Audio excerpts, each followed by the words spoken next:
Xayrli oqshom yaxshilar. Open byudjetga sotgan ovozlaringizning xaridori kim? Senatorning savoli mas'ulni gangitib qo'ydi. Kasalxonalar qabul qilmagan bemor ovoragarchilikdan qutuldi. U vafot etdi. Qurg'oqchilik eshik qoqmoqda. Shu kabi mavzular bugun nishonimizda. Muhokamamiz markazida mansabdorlarning muloqot madaniyati. Aravani quruq olib qochish holatlari siyosiy muhitga ta'sirini o'tkazmay qo'ymaydi. Dezinformatsiyani ko'paytirib yuboradi. Tez yordam brigadasi ko'chada qoldirgan bemor vafot etdi.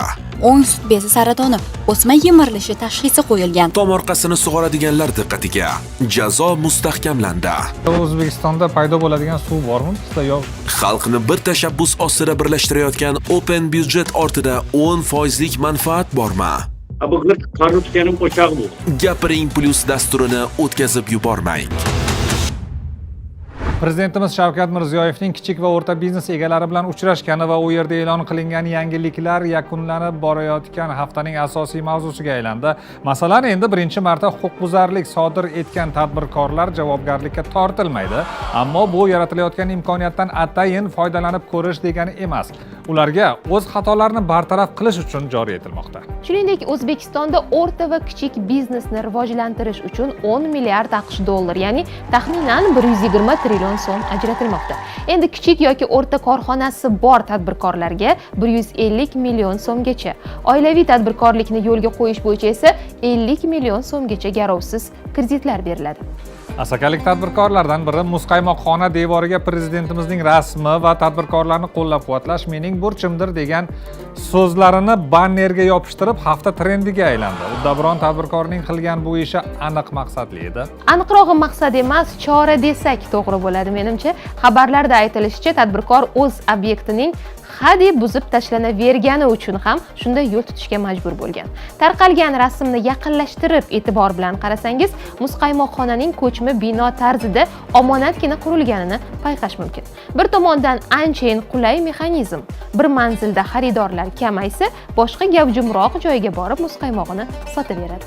Egalik huquqi bilan bog'liq yana bir xabar. Toshkent shahridagi Milliy bog'ning 21 gektarini, ya'ni Magic City'ni 49 yilga ijaraga olgan kompaniyaning ulushi boshqa MCHga o'tkazilmoqda. Bog'ning egasi o'zgaryapti.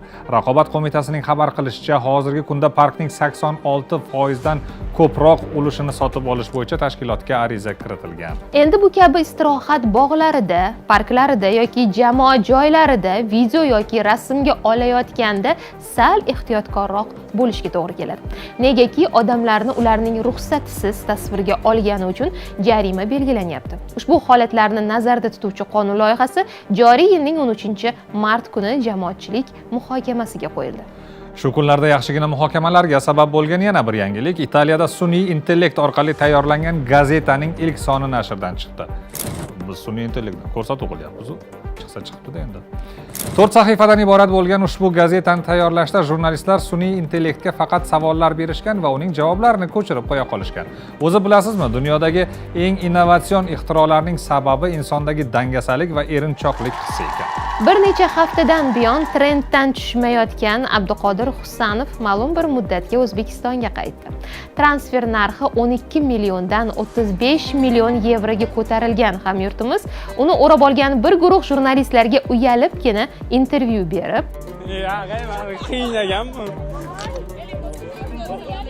tog' yonbag'rida unashtiruv marosimini o'tkazishga ham ulgurdi.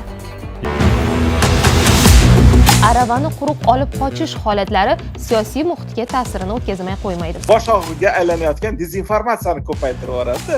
Bu ma'lumot qayerdan? Buning manbasi qayer? Bu tizimga bizning xalqimiz tayyor emas. Bomsh deyiladigan o'sha fuqaroning turar joyi shaxsi aniq bo'lmagan. Bemorni qabul qilmagan shifoxonalarga nisbatan qanday javobgarlik bor? Yaqin kelajakda ko'z yoshlarimizni ham yig'ib uyimizdagi gulni sug'orsak kerak. Haykati yo'q bo'lib tursa, uni yopib qo'yamiz bo'ldi desa, biz hech narsa qilmaymiz. Yurtimizning siyosiy hayotiga nazar soladigan bo'lsak, deyarli har kuni qandaydir hujjat qabul qilinyapti, ammo ularning ijrosi 100% amalga oshirilyapti deya olmaymiz, afsus. Bilasizmi, bu nimaga bog'liq? Oliy rahbariyat va joylardagi ijrochilarning xohish istaklaridagi farqdan kelib chiqyapti. Ustiga ustak mansabdorlarning muloqotga ochiq emasligi, ba'zi savollarga javob berishdan qochish yoki aravani quruq olib qochish holatlari siyosiy muhitga ta'sirini o'tkazmay qo'ymaydi. E'tiboringizga havola etadigan lavhamizda kuni kecha Senat majlisida yuzaga kelgan shunday vaziyat haqida gap ketadi.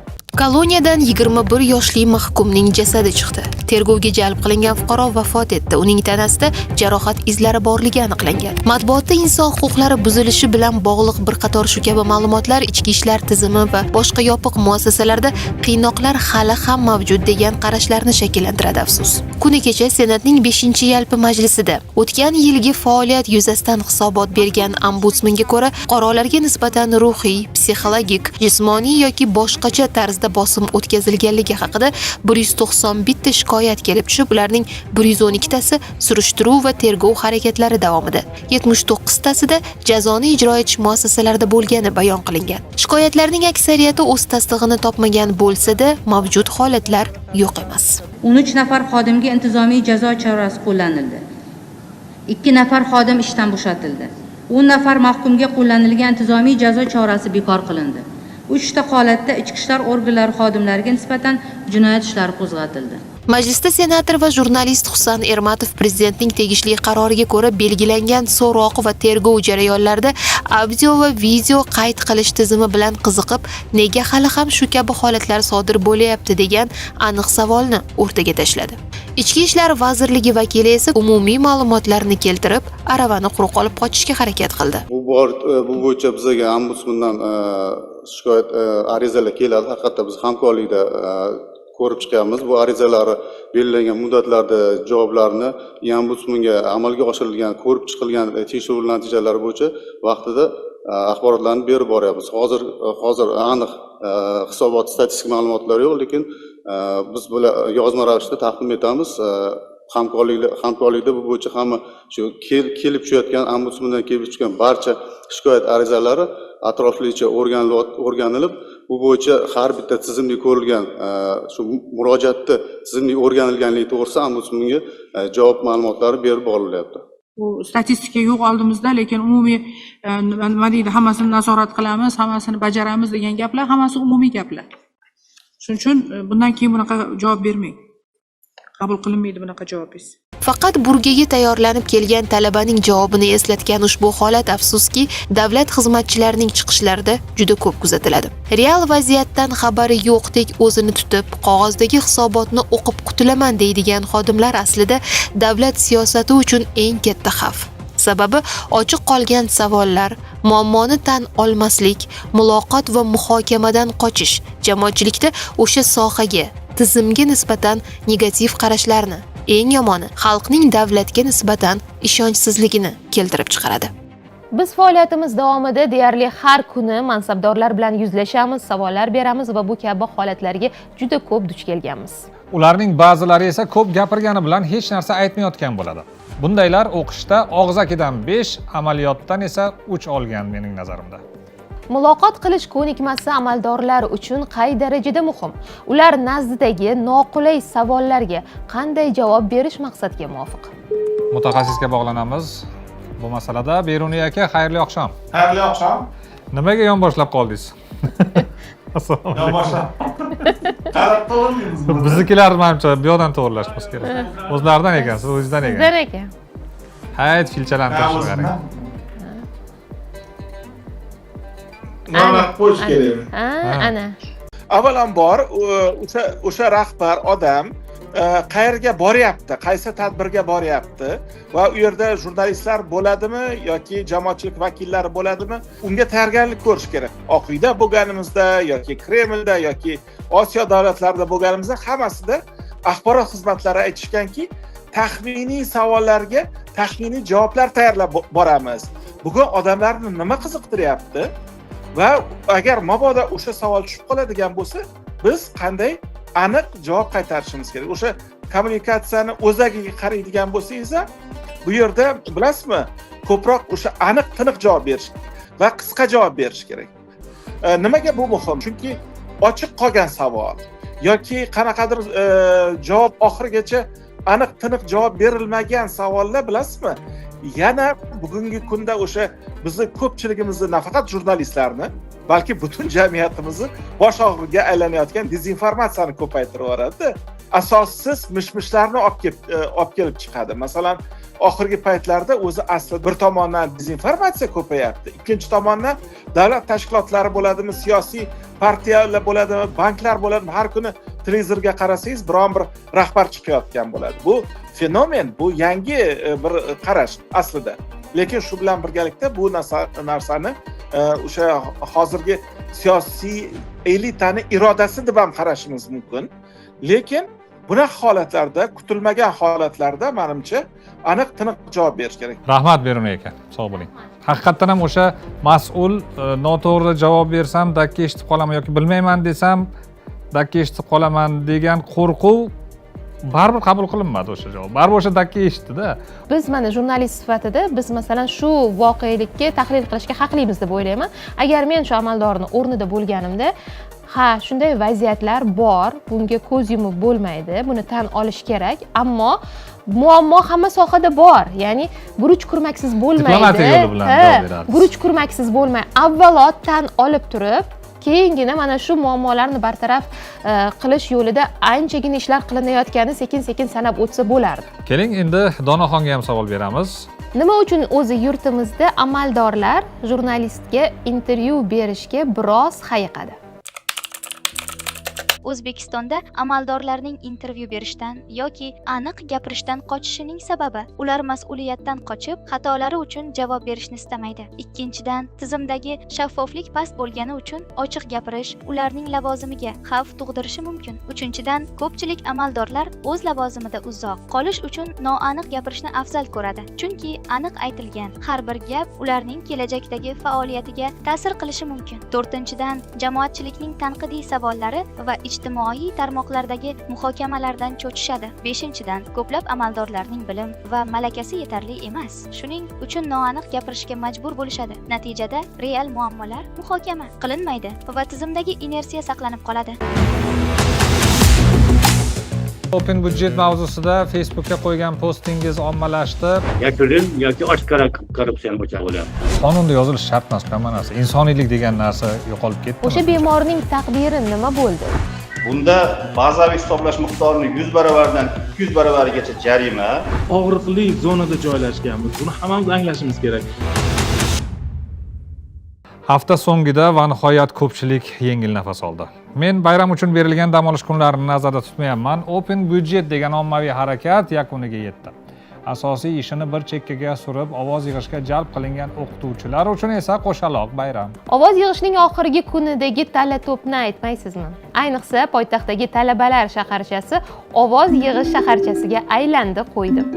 Talabalar uchun cho'ntak puli doimo kerakligini anglagan tashabbuskorlar imkoniyatdan foydalanishdi. Jamoamiz a'zosi Murod Berdiyev ovozgaradokka borib keldi. Dastlabki yillarda bitta ovoz uchun 10 ming so'm yoki turli salqin ichimliklar taklif qilingan bo'lsa, bugungi kunda loyiha uchun to'planadigan ovoz qiymati ancha oshdi. Masalan, ayrim stomatologlar poliklinikaga berilgan ovoz evaziga mijozlar uchun bepul xizmatlarni, sartaroshlar esa bepul soch olishni, ovqatlanish shoxobchalari esa xaridni navbatsiz amalga oshirish taklifini berishmoqda. Ovozlar soni qanchalik ko'p bo'lsa, bu kabi takliflar qiymati ham shunchalik oshib boryapti. 50 ta bo'lsa buzoqchamiz bor. 100 taga toyimiz bor. Ovoz berish mavsumi boshlanishi bilan fuqarolar bu ishga shunchalik berilib ketishyaptiki, ba'zida maktab o'quvchilari, o'qituvchilari hamda shifokorlar ham jalb qilinyapti. Hatto ba'zi hamyurtlarimiz O'zbekistonda berilmagan ovoz qolmaganidan Marsga ham chiqib ko'rishibdi. Mahallamiz ko'chalari asfalt bo'lsa, armonim qolmasdi. Shunga bittadan ovoz berib beringizlar. To'g'ri, bu anchayin bo'rttirilgan hazil albatta. Lekin bugungi kunda ijtimoiy tarmoqlarda open budjet mavzusi ko'tarilgan boshqa videolar ham talay. Xo'sh, odamlarga ovoz evaziga tarqatilayotgan pullar qayerdan qoplanadi? Biz bu borada poytaxt ko'chalarida mahallasi uchun ovoz yig'ayotgan fuqarolar fikrlariga quloq tutdik. Mana odamlarga tarqatayotgan pulni qanday qilyapsizlar? Mana bunday bo'ladi-da. Mahallada men yashayman, men ko'cham asfalt bo'lyapti. Men Kuvach ko'chada 100 ta odam bo'lsa, har biri 200 mingdan 20 million pul yig'ib beradi. Xohishga ko'ra, tushunarli. Ana homiylar yo'q-a? Yo'q. Общий summani qanday yig'yapsizlar? Masalan, homiylar chiqib yordam beryaptimi? Mahalla o'zimiz har bir xonadon, har bir yil, keyin homiy ham. Mahalladan yig'iladi. Qishloqdan yig'iladi. G'olib bo'lganinglardan keyin общий summadan o'sha odamlarga ajratasizlar masalan, ajratilmaydi. Mahalla bunyod bo'lib qoladi shunisi. Yo'q-a. Mana masalan sizlarni Toshkentga kelishlaringiz bularni kim qoplayapti? O'zimiz? Ha, yoninglardan. Ja, o'zi homiylar ko'tarib boradi o'zi. Fermerlardan olasiz, do'konchilardan olasiz, hoji akalardan olasiz. Keyin katta mashinasi borlar. Nima qildi? Keyin mashinani nomeriga o'ynaydi hamma. 495 bo'lsa 495 ming tashlaysiz. Bundan tashqari har bir oila mana ro'za kuniga 50 mingdan 100 ming so'mni tashlaydi. Misol tashkilot bo'lsa ular tashlaydi. Sinfdoshlar gashtagini yemaydi, bo'ldi. Gashtag pulini tashlaydi. Ovozga 50 ming. Shu mahallaga bog'liq ekan. Hozir mahallalarda qancha yig'ilgan? Biz hozir 70 million yig'ildi-da. Hozir mahallada necha pul yig'ilgan sizlarda? Qancha yig'ilgan? 10 million oshib pul yig'iladi. Har kuni. Undan ko'ra shu pulga o'zingizlar qilib qo'ya olsanglar bo'lmaydimi? Undan qimmatga tushib ketadi. Yo'q. Men asfalt 10 so'mga tushadigan bo'lsa, biz 2 so'm bilan yutyapmiz-da. Jizzax Baxmal tumani Fidokor mahallasi, maktabimizning tomi yo'q. Mana hozir odamlar pul tarqatyapsizlar-ku. Uni mahallaning o'z odamlari yig'adimi? Ana shunday xalq yig'adi. Hozir sizlarga pul yig'ib berganlar, o'pish keyin pul tushgandan keyin necha foiz olmaydimi? Guvohi bo'lganingizdek, ovoz yig'ayotgan ham, ovoz yig'ish uchun sarmoya kiritayotganlar ham ko'ngillilar. Ya'ni ular hech qanday moddiy manfaat kutmasdan bu ishni amalga oshirishyapti. Nahotki g'olib bo'lganingizdan keyin mahalladoshlaringiz ovoz yig'ish uchun bergan pullarni loyihaga ajratilgan summadan chiqarib berishni so'rashmasa deya savol berganimizda, ularning javobi quyidagicha bo'ldi. Aholiga tegmaydi u pul. Misol uchun nima? Yo'lga tikilganmi? Hokimiyatga tushadi davlatdan, tuman hokimiyatiga tushadi. Tuman hokimiyat pudratchimi? Anaqa firma yollaydi. Umumiy summani sizga ishlatmaydi. Siz ko'rmaysiz uni. Sizni mahallaning yo'lini tenderga qo'yadi. Tenderda tadbirkor yuturadi, pulni hammasini tadbirkorga tashlaydi. Hamkasbimiz Ro'zimboy Hasanning Facebook'dagi sahifasida bir postga ko'zim tushdi. Korrupsiya emasmi sarlavhasi ostida Open Budget uchun uyma-uy yurib ovoz to'playotgan o'qituvchi bilan suhbat aks ettirilgan post qoldirilgan. Unda haligi o'qituvchining ovoz yig'ib yurishi direktorning topshirig'i ekanligi, bajarilmasa dars soati qisqartirilishi bilan bosim o'tkazilayotgani bayon qilingan. Eng qizig'i ushbu loyihadan, ya'ni yig'iladigan tender pulidan 10% direktorning ulushi ekanligi ochiqlanib, yakunda direktor 150 million so'm foyda ko'radi deb aytilgan. Hozirgacha direktorning cho'ntagidan ovoz yig'ishga 50 million so'm sarflangani va yutib chiqsa qolgan 100 millionni olib bo'shab ketishga ham rozi ekanligi ma'lum qilingan. Keling, hozir mana shu masalaga oydinlik kiritish uchun post muallifiga bog'landik. Ro'zimboy aka, assalomu alaykum. Eshityapman. O'sha yaqinda Open Budget mavzusida Facebook'ga qo'ygan postingiz ommalashdi. Sizda aynan bu ma'lumot qayerdan? Buning manbasi qayer? Qayerda bo'lgan bu holat? Bag'at tumanida uyma yurish o'qituvchilarda ko'ryapmiz. Men aniqladimki, mana shu tenderda bilmadim nima qilishga, olish kerakmi, qurish kerakmi, tenderni yutgandan keyin mana shu Open Budgetni tenderni yutadigan tashkilotni MTJ nima deb bor. Aniq u o'shalar ularga men foiz pulni oldin va'da qilar ekan, mana shu qilasan, keyin shuni ham tushirib beramiz degan va'da uchun bular qilar ekan buni. Yog' berishyapti, boshqa beryapti. Bu korrupsiyaning o'chog'i bu.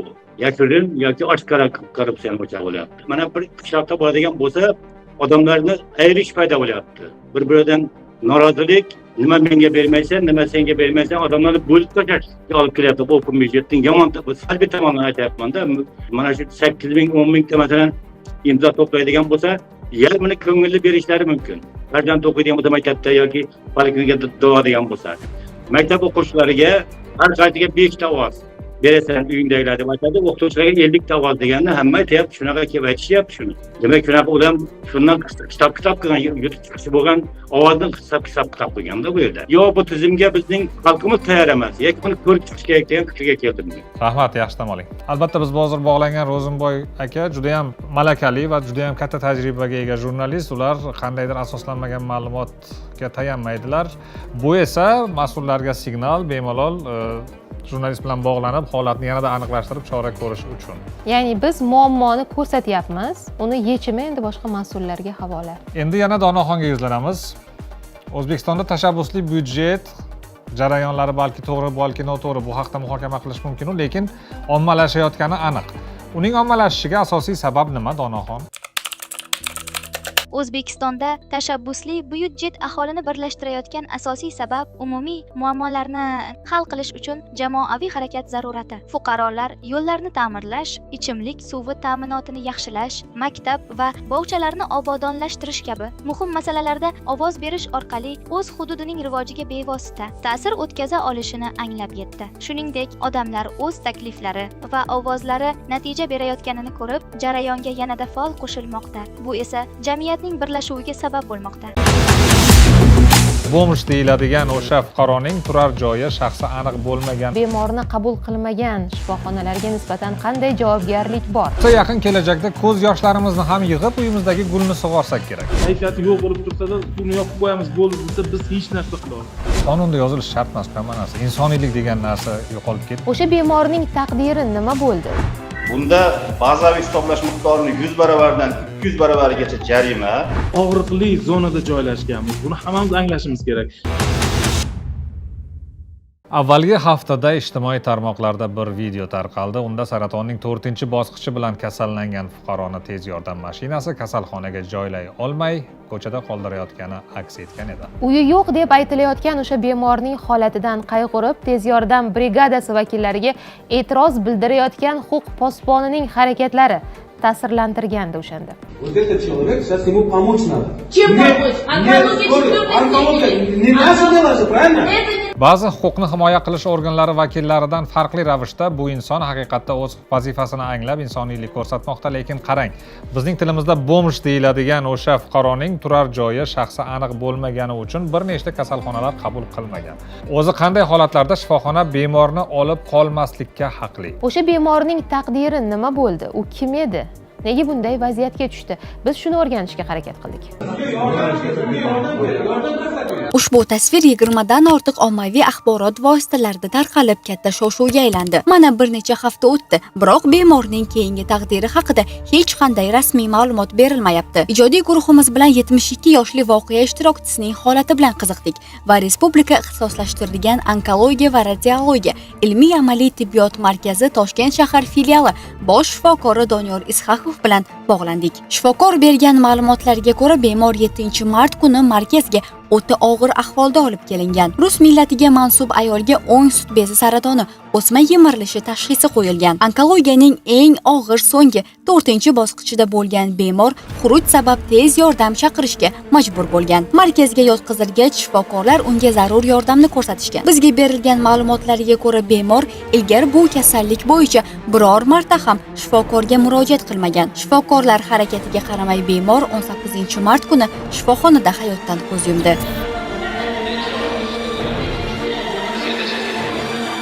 Inson qadri har qachongidan ham ulug'lanayotgan bir paytda birovning hayoti ba'zan rasmiyatchilik, tizimdagi bo'shliqlar va tushunmovchiliklar qurboniga aylanayotgani achinarli. Bu kabi voqealar ko'pchilikda tabiiy bir savolni tug'diradi. Qaysi holatda kasalxona bemorni qabul qilmasligi mumkin? Bu birinchi o'rinda bu statsionar davolanishga agar muhtoj bo'lmagan holatlarda. Ya'ni bemor agar yengil shamollagan bo'lsa yoki bosh og'riyotgan bo'lsa yoki kichik jarohatlar bo'ladigan bo'lsa, u bemorning ahvoli yengilligini e'tiborga olib, ambulatoriya yordamga, ya'ni uy sharoit davolanishga yuboriladi. Ikkinchisi, agar statsionar joy mavjud bo'lmagan holatlarda, ya'ni bemor shifokor yoki statsionar yordamiga muhtoj, lekin statsionarda joyi yo'q. Shu tufayli bemor shu shifoxona tez tibbiy yordam mashinasida boshqa shifoxonaga yetkazib beriladi. Uchinchisi, agar bemor o'z xohishi bilan yotqizilishdan bosh tortsa va 4-holatda agar bemorda shoshilinch tibbiy yordamga ehtiyoj bo'lmasa, ya'ni bemor kelgan, unda shoshilinch tibbiy yordam ehtiyoji yo'q, bemorni shifokor tomonidan ko'riladi hamda ambulatoriya davolanishga yuboriladi. Tizim shunday ishlaydi, biroq ba'zan qog'ozda to'g'ri bo'lgan qoidalar hayotning o'ziga to'g'ri kelmasligi mumkin. O'zi asossiz ravishda bemorni qabul qilmagan shifoxonalarga nisbatan qanday javobgarlik bor bizda? Huquqshunosdan so'raymiz hozir. Endi huquqshunos bog'languncha bir gapda Yulduzxon, bu qonunda yozilishi shart emas, hamma narsa. Insoniylik degan narsa yo'qolib ketdimi shunchalik? Yozilmagan qonunlar bor-ku. Xayrli aka, assalomu alaykum, aloqadasiz. Hayoti yoki sog'lig'i uchun xavf tug'dirayotgan bir bemorga belgilangan tartibda shoshilinch yoki kechiktirib bo'lmaydigan tibbiy yordam berishni asossiz tarzda rad etganligi uchun tibbiyot xodimlariga nisbatan bazaviy hisoblash miqdorini 1 baravardan 3 baravargacha va mansabdor shaxslarga 5 baravardan 10 baravargacha ma'muriy jarima qo'llanilishi mumkin. Asossiz tarzda tibbiy yordam ko'rsatilmasligi natijasida og'ir oqibatlar kelib chiqsa, ya'ni mana shu kasalga o'rtacha og'ir yoki og'ir shikast yetkazilsa, bu Jinoyat kodeksining 116-moddasi 2-qismi bilan javobgarlikka sabab bo'ladi. Bunda bazaviy hisoblash miqdorini 100 baravardan 200 baravargacha jarima, 3 yildan 5 yilgacha muayyan huquqdan mahrum qilish, 2 yildan 3 yilgacha axloq tuzatish ishlari, 300 soatdan 360 soatgacha majburiy jamoat ishlari bilan javobgarlikka tortilishi mumkin. Odam o'limiga sabab bo'ladigan bo'lsa, unda 2 yildan 5 yilgacha ozodlikni cheklash yoki 5 yilgacha ozodlikdan mahrum qilish tarzidagi jazo qo'llanilishi mumkin. Rahmat, yaxshi dam oling. Yaqin kelajakda ko'z yoshlarimizni ham yig'ib uyimizdagi gulni sug'orsak kerak. Ammo bu uchun bizda texnik suv bo'lishi kerak. Kayfiyati yo'q bo'lib tursa-da, suvni yoqib qo'yamiz bo'ldi desa, biz hech narsa qila olmaymiz. O'zbekiston bog'larini ichimlik suvi bilan sug'orish rasman taqiqlandi. Iqtisodiyotda ishlatiladigan suvning bor yo'q 20%igina O'zbekiston hududida shakllanadi. Ketishimiz shu bo'lsa, yaqin kelajakda ko'z yoshlarimizni ham yig'ib uyimizdagi gulni sug'orsak kerak. Gap shundaki, O'zbekiston bog'larini ichimlik suvi bilan sug'orish rasman taqiqlandi. Bu tartib avval ham bor edi, ammo endi uning javobgarligi mustahkamlanyapti. Bu qoida buzilgan taqdirda 1 million so'mgacha jarima belgilangani ma'lum qilindi. Umid Pirboyev lavhasida batafsil. Bu tasvirlar orqali keyingi 30 yil ichida mamlakatimizning suv tanqisligi bo'yicha holatini ko'rsa bo'ladi. Haqiqat shu, suvni tejamasak, u ham bizni qattiq jazolaydi. Balki 1 litr suvni $100 ga ham oladigan kunlar kelar. Agar suv tejab ishlatilmas ekan, mana shunday suvsiz fontanlarni siz respublikamizning turli burchaklarida uchratishingiz mumkin. Bugungi kunda bog'larni ichimlik suvi bilan sug'orishning o'zi noto'g'ri, ammo aynan bog'lar uchun mo'ljallangan texnik suvlarni yig'ish infratuzilmasi O'zbekistonda deyarli rivojlanmagan. Bo'lsa ham ular asosan fontanlar yoki kichik maysazorlarni sug'orish uchun ishlatiladi. Bog'larni sug'orish bilan bog'liq qoida buzilgan taqdirda fuqarolar uchun jarima naqd, ammo uyingizda muqobil sug'orish tizimi bo'lmaganda ruxsat olib jadvalga muvofiqsiz uyingizdagi kichik bog'ni tun yarmidan ertalab soat 5:00 gacha jarimalarsiz sug'orishingiz mumkin. Aynan bu tartib qaror bilan mixlab ham qo'yilgan. Tunda sug'orishning bir sababi esa kechki paytda aholi suvdan kamroq foydalanadi. Suv bosimiga ta'sir o'tkazilmaydi. Mutaxassislarimiz suvni bug'lanib ketish holatini ham, parlanib ketish holatini ham inobatga olishgan aslida. Kunduz kuni sug'orilganida yer quruq bo'ladi. Yer quruq bo'lganidan keyin suv bug'lanib ketadi, parlanib ketadi osmonga.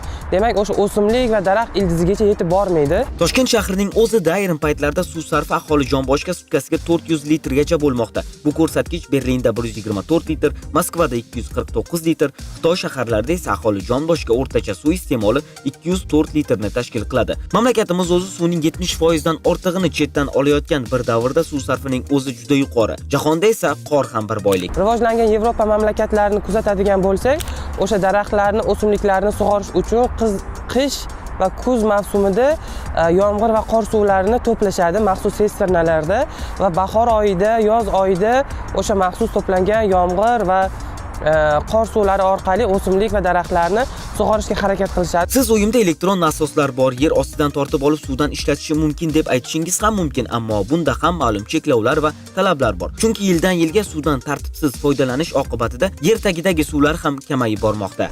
Jismoniy shaxslar bir kunga 5 metr kubgacha, ya'ni 5 tonnagacha yer suv oldiringanda va chuqurligi 5 metrgacha hududda foydalanganda ruxsatnomasiz va boshqa tegishli hujjatlarsiz foydalanish mumkin.